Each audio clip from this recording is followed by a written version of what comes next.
कुआफू और सूरज की कहानी, सहनशीलता की गाथाएं।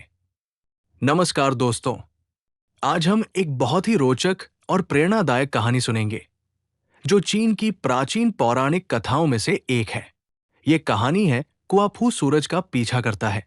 ये कहानी हमें न केवल साहस और दृढ़ता की मिसाल दिखाती है, बल्कि हमें ये भी समझाती है कि कभी-कभी हमारी इच्छाएं और लक्ष्य जितने महान हों, अगर हम संतुलन न बनाएं तो वे हमारे विनाश का कारण भी बन सकते हैं।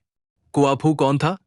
कुआफू एक विशालकाय और शक्तिशाली योद्धा था।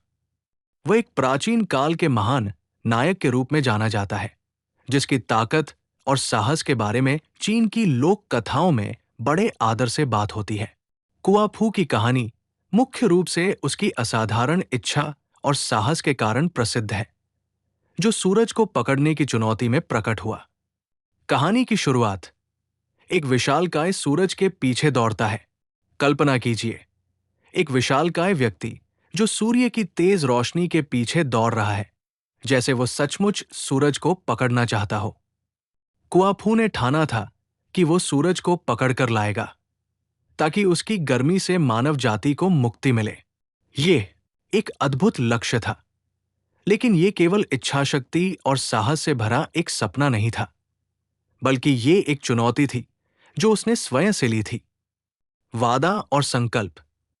कुआफू ने स्वयं से वादा किया कि वो सूरज को कभी नहीं छोड़ेगा। वो दिन रात बिना रुके दौड़ता रहा। उसकी चाल तेज और उसकी हिम्मत अडिग थी। ये कहानी हमें बताती है कि जब हम किसी लक्ष्य को पाने के लिए पूरा मन और शरीर लगा देते हैं, तो हम असाधारण काम कर सकते हैं। लेकिन साथ ही ये भी दिखाती है कि अत्यधिक प्रयास और अधीरता हमें कहां ले जा सकती है।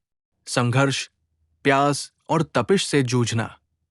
जैसे जैसे कुआफू सूरज के करीब पहुंचता गया, उसे दिन की तपिश और तेज गर्मी का सामना करना पड़ा। उसकी प्यास बहुत बढ़ गई, लेकिन आसपास पानी नहीं था। उसने कई नदियां पी डाली, लेकिन फिर भी उसकी प्यास बुझ नहीं पाई। ये संघर्ष हमें बताता है कि किसी भी लक्ष्य को पाने के लिए हमें अपने संसाधनों का सही इस्तेमाल करना चाहिए और प्रकृति के नियमों का सम्मान करना चाहिए। कुआफू की कहानी में ये बात साफ है कि जब हम अपनी सीमाओं को समझे बिना संघर्ष करते हैं, तब वो संघर्ष हमारे लिए घातक भी हो सकता है। मोड़, मृत्यु और परिवर्तन। अंत में जब कुआफू सूरज के अधिक निकट पहुंच गया, उसकी प्यास और थकान ने उसकी जान ले ली। वो बीच रास्ते में ही गिर पड़ा।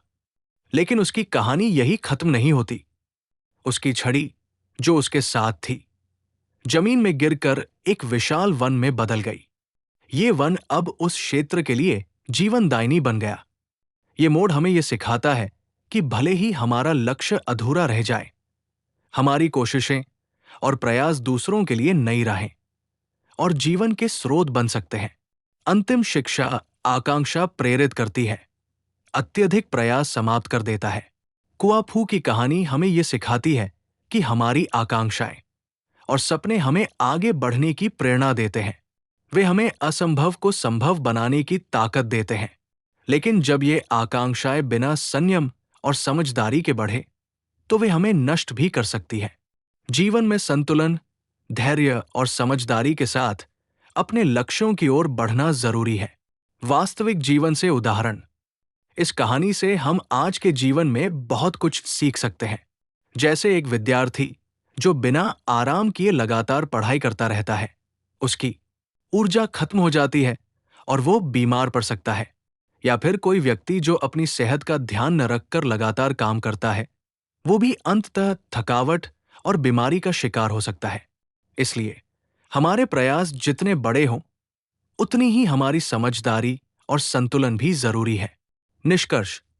कुआफू की कहानी एक ऐसी गाथा है जो हमें बताती है कि मनुष्य की इच्छा शक्ति कितनी महान हो सकती है, परंतु साथ ही ये भी याद दिलाती है कि यदि हम अपने संसाधनों और सीमाओं का सम्मान न करें, तो हमारे सपने हमें नुकसान भी पहुंचा सकते हैं। इसलिए अपनी आकांक्षाओं को पूरा करने के लिए संयम और धैर्य के साथ प्रयास करें। तभी हम जीवन में सच्ची सफलता और संतुष्टि पा सकते हैं। धन्यवाद। आशा है आपको ये कहानी पसंद आई होगी और इससे कुछ महत्वपूर्ण बातें सीखने को मिली होंगी। अगली बार फिर मिलेंगे एक नई और रोमांचक कहानी के साथ। तब तक खुश रहें, प्रेरित रहें।